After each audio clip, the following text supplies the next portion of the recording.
por alguns breves minutos, atentos. Esse sexto dia de Hanukkah que nós estamos vivenciando, já caminhando para os períodos, os dias finais dessa festividade que está trazendo muita luz espiritual para o nosso meio e está nos ajudando a nos conectar com os atributos divinos responsáveis por transformar a nossa realidade em todos os níveis. Esses atributos são condensados e trazidos para que se manifestem num único período, que é a festividade de Hanukkah, como nós temos falado aqui há já tantos dias. E se você prestar atenção nas energias divinas que regem cada um desses dias, nós temos sempre um atributo prático de manifestação, seja salvações, sejam guerras, sejam milagres, niflaot, sejam gevurot, poderes, qualidades especiais que estão sendo derramadas sobre o povo de Israel durante esses dias. E se nós olharmos para a palavra que antecede cada um dessas qualidades, você percebe diferentes formas de intervenção divina na realidade. Um termo, por exemplo, Matzmiach, nós temos Deus intervindo na realidade através de fazer brotar as sementes que já foram jogadas. Quando você vê o termo Zoreia, você percebe Deus interferindo na realidade através de semeadura, plantando no nosso meio coisas que são dignas de um dia florescer na nossa vida. Para cada ato de Hashem existe uma contraparte nossa, existe um atributo, uma outra forma de eu intervir, continuando o trabalho que Deus iniciou. E o atributo de hoje é Boré Refuot, Criador de curas. Então, o atributo da qualidade da cura é o que está vigente no dia de hoje, e o atributo de intervenção divina é o atributo da criação. Então, hoje, Deus estará se manifestando, segundo os nossos sábios, através da criação. E quando eu falo da nossa contraparte, é porque os nossos sábios vão dizer que existe dois níveis de despertamento. Existe o despertar do alto e o despertar de baixo. O despertar do alto é quando Deus decide interferir na realidade humana para dar uma ajuda na nossa elevação. Então ele faz uma coisa inicial para dar o início a um processo necessário, seja ele de qualquer nível, seja um processo de libertação, seja um processo de salvação, seja qual for o processo, todo o processo conta com o despertar do alto. Porém, todo o despertar do alto representa não mais do que o início do processo. Porque os nossos sábios vão dizer que quando Deus inicia qualquer coisa, a nível de interferir na realidade humana, Ele aguarda para que nós, seres humanos, entremos com a provisão no sentido do despertar de baixo. O despertar de baixo é quando nós temos a iniciativa de buscar a espiritualidade através de nossos esforços, sejam eles espirituais ou físicos. E, considerando que o atributo de hoje é Boré Refuot, nós temos algumas coisas para compreender dentro desse sentido. Primeiro nível para se compreender é que toda vez que o termo Boré ou Bará aparece, está se falando de criar. Mas não é criar no sentido tão simples quanto no português parece. É um criar nas dimensões superiores, conectadas com o mundo de Beriá. O que parece insuficiente para um doente. Quando você fala criar curas, parece insuficiente. Por quê? Porque em termos humanos, é igual uma pessoa estar de cama, nos momentos finais, está em estado crítico e extremamente grave, e de repente um cientista ou um médico fala, eu vou criar a cura para essa doença. De fato, para a humanidade passa a existir uma esperança, mas para aquela pessoa que já está no ápice de sua dor, ela tende a perder a esperança, que ela fala, como assim você vai criar agora uma cura para essa doença? Muito provavelmente eu não serei beneficiada ou beneficiado por essa cura. Talvez só as minhas gerações futuras serão beneficiadas. Então, como lidar, estando na condição de um rolê, estando na condição de um doente, com o atributo do Borerefuot, com o atributo de que Deus criará uma cura para as nossas doenças? Como devemos nos sentir diante disso? A primeira forma de explicar esse atributo e por que ele não está distante de nós e por que ele nos toca diretamente, na verdade, ele não tem a ver com esse exemplo que nós demos aqui, sobre a pessoa se sentir distante daquela cura porque alguém está indo criar agora. É que nós temos que entender que, primeiro, o mundo de Beriá, apesar de ser um dos mundos mais superiores, o penúltimo de baixo para cima, considerando os 4 mundos básicos, o antepenúltimo considerando os 5, apesar de ser um mundo mais superior, ele já está fora do tempo e do espaço. Então, na dimensão divina, não tem diferença entre criar e realizar. As coisas acontecem dentro do ambiente de Deus, no mesmo momento, de uma mesma forma, na mesma hora. Porém, nós seres humanos, regidos pelo espaço-tempo, podemos nos sentir órfãos dessa luz que está sendo criada só agora. Então, como compreender isso? Primeira forma de entender é que a qualidade de Erefuá, a qualidade que rege o dia de hoje, de Erefuot, de curas, foi escolhida para estar em sintonia com o atributo de intervenção divina de criar, porque da mesma forma que as doenças começam, é da mesma forma que elas precisam ser curadas. Não faria sentido o termo Asarefuot, que faz curas, porque aquele que faz curas seria como um médico que já tem um remédio pronto. O problema dos médicos que já têm os remédios prontos é que eles não curam doenças, eles neutralizam sintomas. E na maioria das vezes que eles neutralizam sintomas, eles tiram a energia vital de um determinado local para alocar em outro local que naquele momento está mais urgente. É igual num carro que você está com um problema muito grave no motor e você tira uma peça de algum outro lugar para colocar no motor apenas para que o carro ande imediatamente. O carro vai andar imediatamente, mas como você não corrigiu a origem da doença, corrigiu o sintoma, daqui 3 meses, 4, 6 meses no máximo, o carro vai apresentar outros problemas e talvez mais graves. Essa, por exemplo, é uma das maiores críticas que se tem na indústria farmacêutica, onde os remédios são, na maioria das vezes, paliativos. Eles corrigem sintomas, mas biologicamente falando, para corrigir um determinado sintoma, ele fere algum outro ambiente do organismo, ele fere algum outro órgão. Porque aquele que se relaciona com a cura através do sintoma, não se cura de fato. Ele apenas procura silenciar a dor. E acontece que a dor, ela foi trazida por Deus nas nossas vidas. Lá na Parashá Haye Sara, diz que Sara morreu num suspiro. Diz que ela respirou um pouco mais profundamente, o espírito saiu de dentro dela e ela faleceu.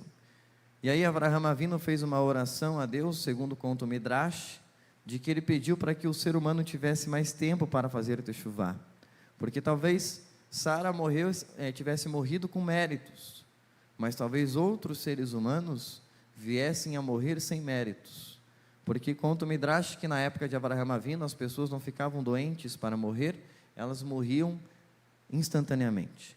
E ele orou para que o homem tivesse pelo menos um vislumbre de quando a sua morte estivesse chegando, para que ele fizesse Teshuvá. E nesse momento, através dessa oração, os nossos sábios vão dizer que a doença veio para o mundo, através da oração de Abraão.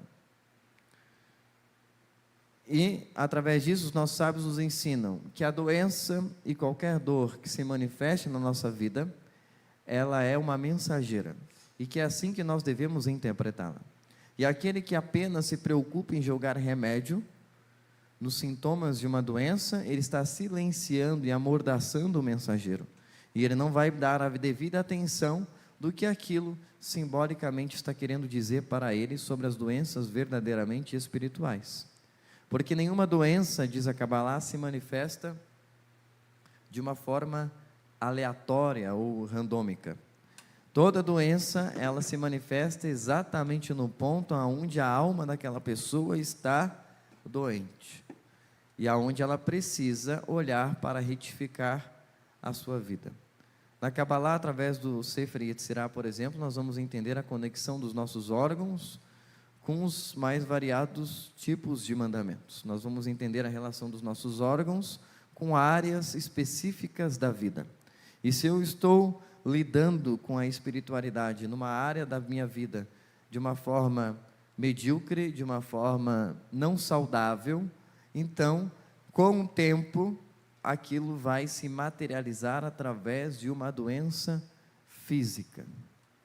E se eu olhar essa doença física na hora que ela se manifestar e pedir uma cura completa, apenas através daquela doença, uma cura circunstancial, eu não vou ser curado da doença, eu vou apenas neutralizar um sintoma temporariamente, e aí a vida vai ter que usar uma outra área para ficar doente, para que talvez eu preste atenção naquilo.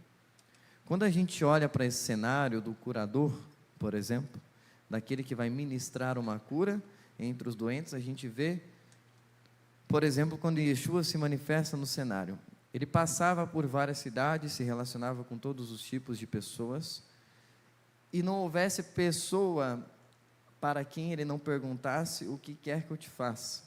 O que parecia até um senso de humor da parte de Yeshua, porque ele perguntava para um cego o que queria que ele fizesse. O que você acha que um cego quer que um homem poderoso faça por ele? O que você acha que um coxo quer que um homem poderoso faça por ele? Então parece uma pergunta burra feita por Yeshua. Quando ele para diante do cego e diz: o que queres que eu te faça? Mas na verdade Yeshua estava tentando ensinar para aquela geração aonde estava a verdadeira doença. Porque o cego poderia na verdade ter sido muito mais sábio e inteligente. Eu quero que tu me digas o que eu preciso fazer para evoluir a minha alma, ele poderia ter dito. Eu quero que tu me ensines o segredo mais valioso sobre como me conectar verdadeiramente com Deus, ele poderia ter dito. Ele poderia ter dito: me faça teu discípulo, para que até o fim dos meus dias eu conviva contigo, e através de você, eu aprenda a ser verdadeiramente senhor de meu corpo. Ou, simplesmente me diga, por que eu sou cego? Mas, aquele homem não fez nenhuma dessas perguntas, e não fez nenhum desses pedidos. Ele simplesmente pediu: eu quero ver. Se tu quiseres, tu podes me fazer ver. E aí disse Yeshua: eu quero, e fez com que o cego visse. Mas poderia ter feito muito mais pelo cego. Mas como Yeshua atendia aos requisitos da Kabbalah, de que diz que você tem que dar para a pessoa, não apenas o que ela precisa, mas o que você pode dar e o que ela quer. Porque às vezes nós estamos envolvidos uns com os outros e queremos ajudar as pessoas naquilo que elas não querem ser ajudadas. A gente quer dar a elas aquilo que a gente tem a expectativa que elas precisam receber. E talvez de fato elas precisem. Mas eu só sou autorizado pela Kabbalah a dar aquilo que me foi pedido, se eu tiver. E como o que o cego pediu para Yeshua foi ver, foi isso que Yeshua entregou a ele, respeitando o livre-arbítrio daquela pessoa. O que já nos dá uma primeira lição, que nós temos que tomar cuidado com o tipo de instrumento que nós assumimos sobre nós mesmos para ser na vida um dos outros. Porque às vezes a nossa ânsia de ser um instrumento na vida de alguém pode esconder uma arrogância, pode esconder uma prepotência, de que eu estou querendo ajudar aquela pessoa de todas as formas necessárias, mas quem disse que Deus me chamou para ter aquele tipo de papel na vida daquela pessoa? O primeiro sinal de que eu tenho que ter aquele papel na vida daquela pessoa é aquela pessoa me pedir para que eu exerça aquele papel, para que depois do pedido eu avalie quanto que eu tenho daquele pedido para ajudar a ela. Isso é o que resume, por exemplo, os critérios na hora de dar uma tzedakah. Então, nessa reflexão, a gente entende que tipo, já que a gente tem que emular os atributos divinos, que tipo de criador de cura nós somos no ambiente do qual nós fazemos parte. Em primeiro nível, como eu já citei, se a gente é um mero neutralizador de sintomas, se a gente for um mero neutralizador de sintomas, a gente vai ser como pessoas que tentam enxugar gelo. Quanto mais a gente enxuga, mais o gelo vai verter água. Ou seja, a gente vai tentar colocar a mão num problema através do sintoma e aquela pessoa vai cada vez mais piorar. Por quê? Porque antes era um problema sutil, que Deus entendeu que aquele problema sutil seria suficiente para que aquela pessoa prestasse atenção no verdadeiro problema.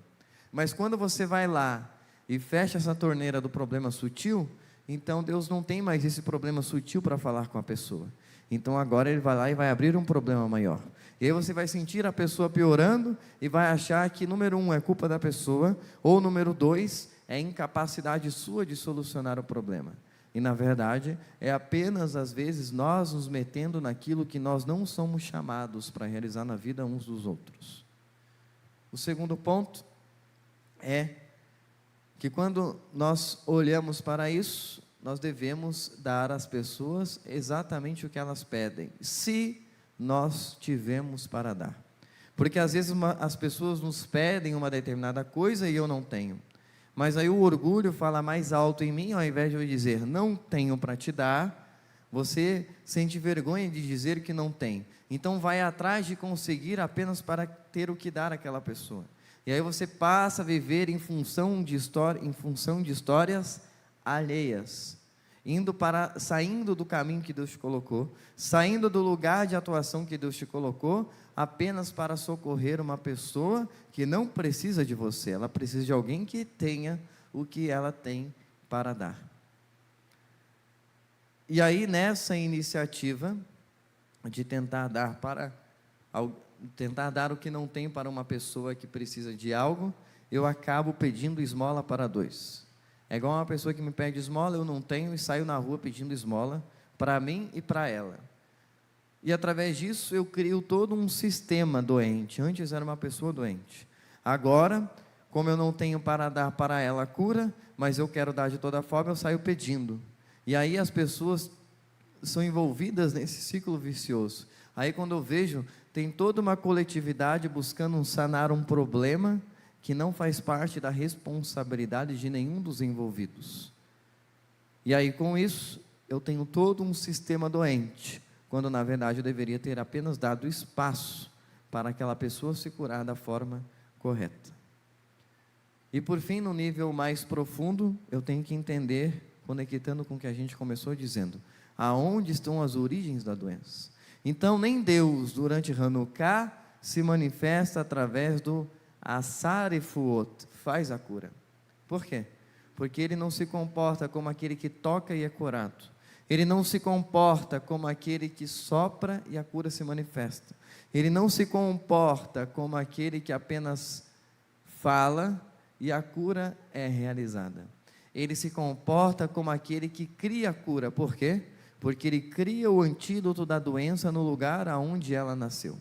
E os nossos sábios vão dizer que as doenças começam a se manifestar no mundo de Beriá, que é o mundo da criação. Porque toda doença, antes de ela ser física, ela é energética. Antes de ser energética, ela é emocional. Antes de ser emocional, ela é mental. E antes de ser mental, ela é consciencial ou espiritual, como você preferir chamar. Então, a verdadeira doença e o verdadeiro motivo pelo qual ela aparece se manifesta primeiro no ambiente espiritual. Se você estiver sensível, você resolve ela no ambiente espiritual. Se você não estiver sensível, então ela vai descer para o nível mental. E aí, se você estiver evoluído, você vai resolvê-la no campo mental, mudando a sua forma de pensar sobre a vida. Se você não resolver no campo mental, ela vai descer para o campo emocional. Se você tiver inteligência emocional, você vai resolver ela no campo emocional. Se você não resolver no campo emocional, ela vai descer para o campo energético. Se você tiver consciência energética, você vai resolver ela ali. no sentido de vai prestar atenção nela ali e vai voltar lá no campo espiritual para olhar o que precisa ser corrigido. Se não, a sua última oportunidade é a manifestação física dessa doença. E se nem assim você for convertido num movimento de techuvá, então você tem como uma última opção apenas passar pela morte, que pode ser uma morte física, uma morte financeira, uma morte no relacionamento, uma morte em alguma área da vida, porque você não prestou atenção em todos os níveis que essa doença se manifestou. Então, no dia de hoje, o máximo que Deus faz é descer a cura do mundo de Atzilut, do mundo utópico, do mundo, para a maioria das pessoas comuns, inalcançável, para um mundo onde precisa de muita elevação para alcançar a cura nesse ambiente espiritual, no sentido de perceber quando ela está no ambiente espiritual, e desce ela para o mundo de Beriá. Significa que ele traz nesse dia a origem das nossas doenças e a clareza da origem das nossas doenças um nível abaixo, para que fique mais acessível a nós. E ele traz ela para o nosso campo mental, que é onde reside, porque no mundo de Beriá residem os atributos intelectuais, como por exemplo a Sefirá de Biná, da árvore da vida. Então, todas as coisas que provavelmente passarão pela sua mente no dia de hoje, você deve prestar atenção, porque vão estar mostrando as raízes da maioria das coisas que estão dando erradas na sua vida, e você vai ter que ter o despertar de baixo, e a sua contraparte no dia de hoje é terminar de fazer essa cura descer para o mundo de Asiá, e você faz isso prestando atenção através dos pensamentos que passarem na sua cabeça hoje, principalmente aqueles que permanecerem nela, na sua mente, por mais tempo. Significa que eles estão tentando te chamar a atenção para algum ponto, mesmo que seja um pensamento controverso, mesmo que seja um pensamento ruim. Hoje não é dia de rejeitá-lo, em primeiro lugar. Geralmente é um hábito judaico rejeitar pensamentos ruins, justamente para não descer o nosso nível, a nossa energia. Mas no dia de hoje, você vai permitir que eles permaneçam por um breve momento na sua cabeça, só para perguntar a eles o que eles de fato querem te mostrar. Porque hoje, em Borer e Fuot, a sua mente, ela está mais espiritual, e ela não está tão enganosa como de costume, ela não está tão ilusória quanto de costume. Hoje Deus está permitindo que a sua mente esteja a serviço de um momento mais espiritual, e aí você precisa prestar atenção nos seus pensamentos, porque Deus não vai tocar apenas na parte que dói do teu corpo ou da tua vida, para simplesmente curar de uma forma mágica. Deus não costuma trabalhar dessa forma. Ele vai criar a cura no ambiente mental, e você vai ter que ir até lá buscar, e aí você vai ter que aplicar Torá, para ir buscar essa cura e trazê-la para o campo físico, e para saber os atributos da sua vida que você precisa corrigir espiritualmente para manifestar essa cura de fato, de forma verdadeira. Então, que é o primeiro ponto em que você tem que prestar atenção, que toda doença surge no campo espiritual. E por fim, a última coisa a compreender sobre o dia de hoje é: não seja imediatista na busca pelas curas. Por quê? Porque de fato aquilo que mais dói, que é aquilo que você mais precisa, Deus sabe. E essa cura Ele vai te entregar de uma forma mais acessível, urgente e imediata. Mas tem curas, e a maioria delas, que precisam de tempo para se manifestar. Então hoje, no dia de hoje, os nossos sábios vão desenhar esse atributo como sendo Deus criando curas, que vão levar às vezes dias, semanas, meses, para se manifestar, mas que Ele está liberando para o mundo da criação, curas que estão sendo criadas, para que elas comecem a descer para o plano físico, mas que isso vai demorar, mas que isso pode, às vezes, demorar um certo tempo. Então a cura a cura necessita de paciência, porque às vezes tentar ser extremamente imediatista na hora de receber a cura, também esconde um viés de arrogância dentro de você. Porque, assim como mesmo nos tratamentos paliativos, através de um remédio, onde o remédio demora para fazer efeito, e às vezes você precisa tomar dias consecutivos, em horas específicas, aquele remédio, até para que o seu corpo volte a se reajustar e o seu organismo volte a expelir aquilo que está ruim para fora, e você volte a estar saudável. Você precisa saber manter repouso, você precisa saber reduzir as atividades práticas, físicas, você precisa saber respeitar o seu corpo, você precisa saber comer devagar, porque você está em processo de cura, ou em processo de pós-operatório, em caso de algumas doenças. E quando Deus cria uma cura, você tem que se comportar da mesma forma.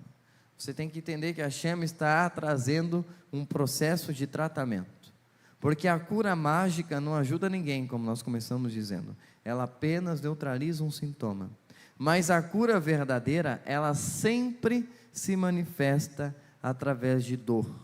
E ela sempre se manifesta através de situações difíceis. Tudo que cura, dói.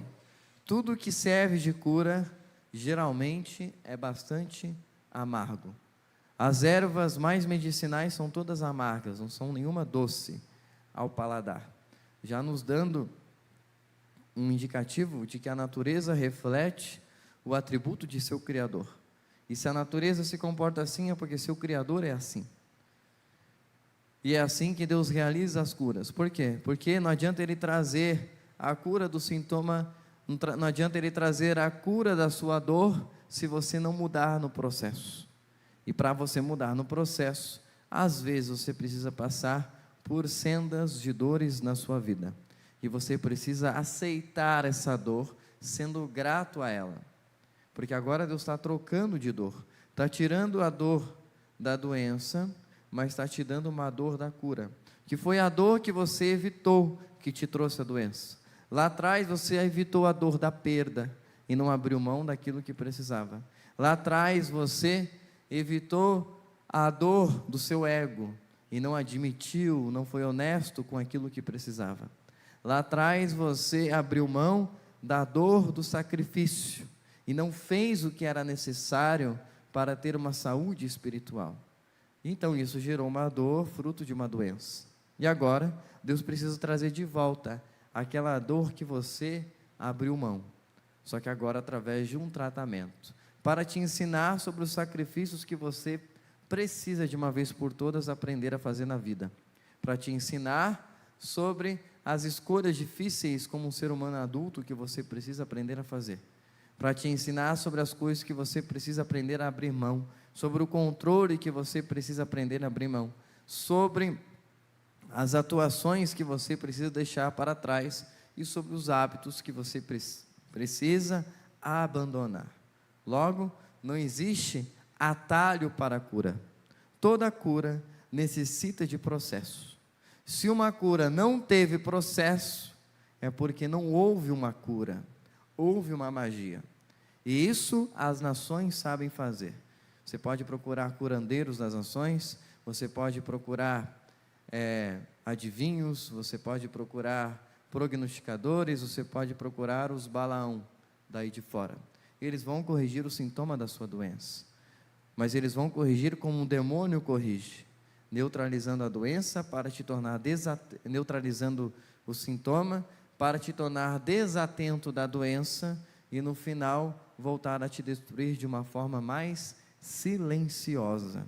Que são as piores doenças? As doenças silenciosas. Então, se você está vivenciando na sua vida uma doença que não é silenciosa, você já tem a primeira coisa que precisa para ser grato, porque você não está morrendo sem saber, você está tendo a oportunidade de fazer uma techuvá shelemá, uma techuvá completa. E é por isso que na bênção para a cura, que nós recitamos todo Shabat, no Bisheberach, nós falamos: que o Eterno bendito seja Ele possa conceder refuah shelemá, cura completa dos céus, aos seus 248 órgãos, 365 músculos, cura para a alma, cura para o corpo. O Shabat dispensa toda a oração, nós dizemos isso no Shabat, a cura está próxima a vir. Cura para a alma e cura para o corpo, porque é impossível curar o corpo sem curar a alma. E não é possível, também é impossível, curar a alma sem que necessariamente o corpo seja naturalmente curado. Então, o nosso foco tem que ser sempre na alma, e não andar como as nações, prestando atenção apenas no seu corpo. Baruch Hashem. Hoje nós também temos algumas segulot para fazer. Aquele que tem a evidência de algumas doenças sérias na sua vida, ou que apenas gostaria de fazer isso para curar coisas que sabe que carrega.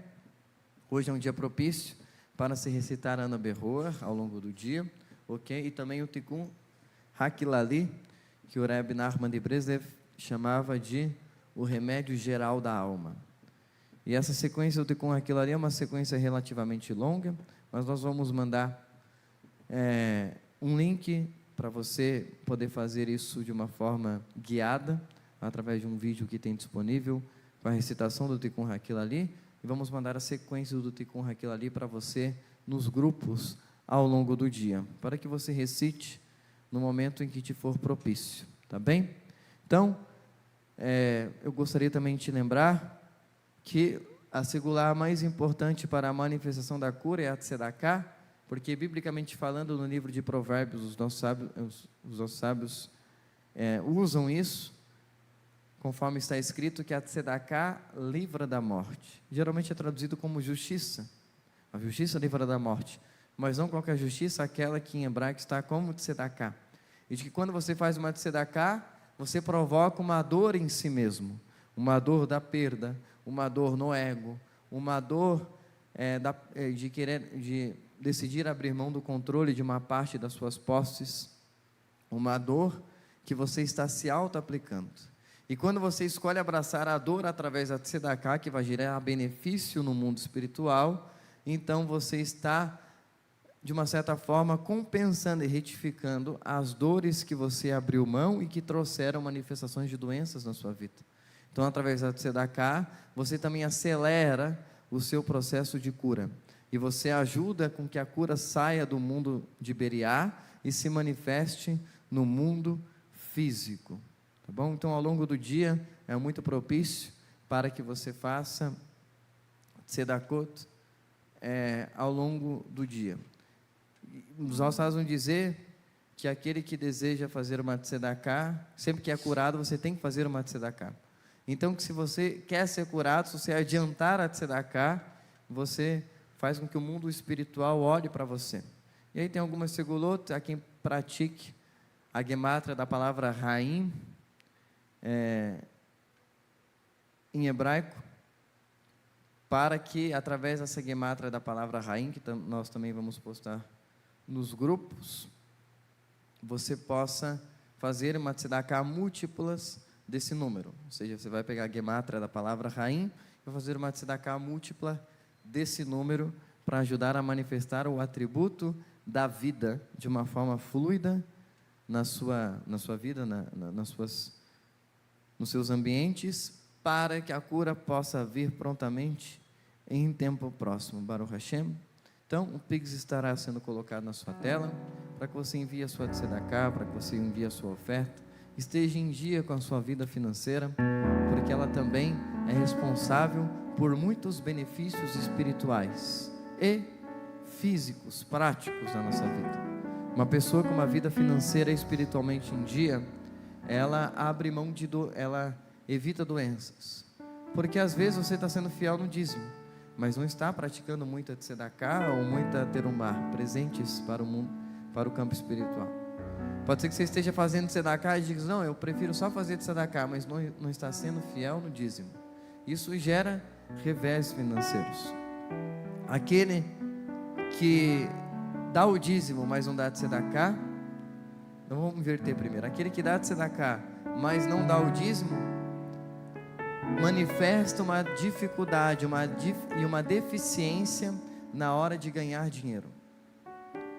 Ou seja, perde as oportunidades que Hashem estava destinado a dar a ele para ganhar mais recursos. Mas aquele que redime o seu dinheiro através do dízimo e das primícias, ganha mais fontes de obtenção de recursos. Chega mais dinheiro em suas mãos, porque ele está sabendo redimir. E aquele que dá o dízimo e não dá tzedaká, a vida passa a tirar o dinheiro dele para equilibrar a balança, porque ele está retendo demais. Então às vezes seu carro quebra, e aí é R$300 no mês que você vai ter que dar.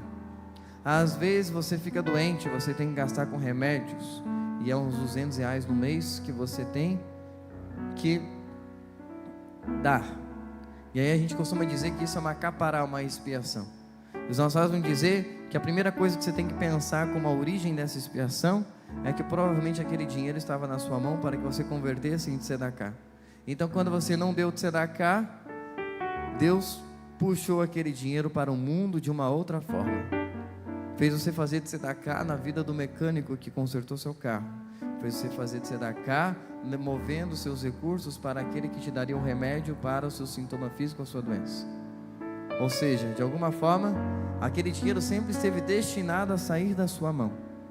Mas como você segurou, se achando estar no controle, esqueceu que Deus é o que te dá força para prosperar, aquele dinheiro então saiu de outra forma. Agora, se você faz tzedaká, você não apenas se blinda desses problemas, que não são apenas prejuízos financeiros, mas são prejuízos psicológicos, de estresse, no mínimo, para nós, mas Deus também começa a liberar ainda mais recursos, além da medida que estava destinada para você, para chegar na sua mão. Por quê? Porque agora Ele te enxerga como um parceiro que vai manter a roda girando e que vai equilibrar a balança, fazendo chegar mais para mais pessoas. O dízimo garante que o que é seu chegue na sua mão. Se não dá o dízimo, nem o que é seu chega.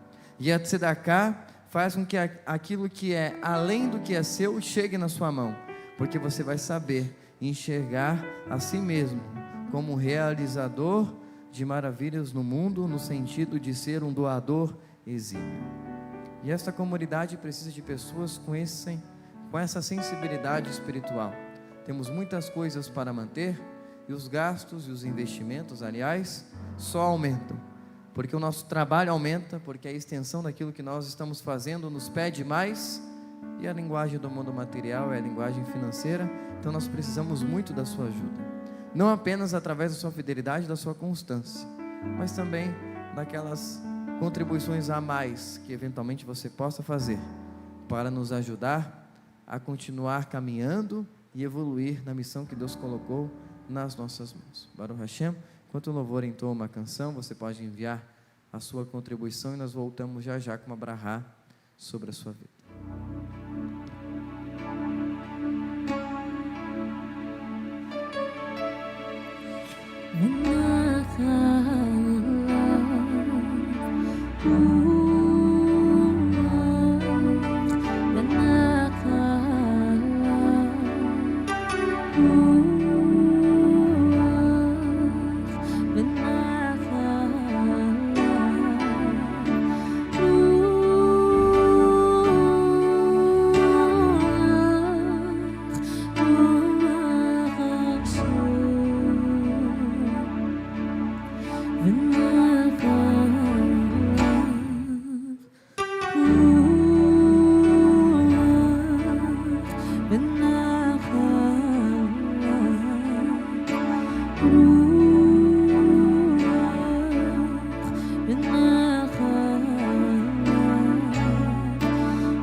Baruch Hashem, estendo em suas mãos, Avinu Shabbat Shamayim, Eterno nosso Deus, que Tu possa separar cada um dos nossos colaboradores e mantenedores aquilo que eles mais necessitarem.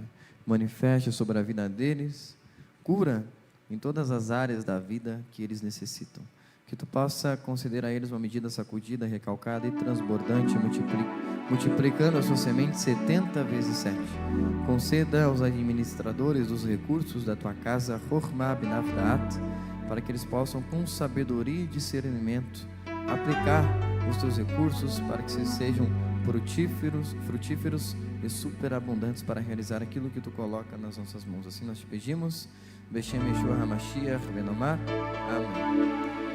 Hoje à noite nós estaremos aqui, não apenas com o acendimento da 7ª vela de Hanukkah, mas hoje é também Rosh Chodesh, do mês de Tevet, tá bom? Então é convocação para todos os nossos discípulos e membros presenciais para que estejam na sinagoga. Nós vamos confirmar o horário, mas a princípio a partir das 19 horas, ok? Nós daremos início com o acendimento da Hanukkah, com o serviço de Rosh Chodesh. É importante que todos vocês estejam aqui conosco.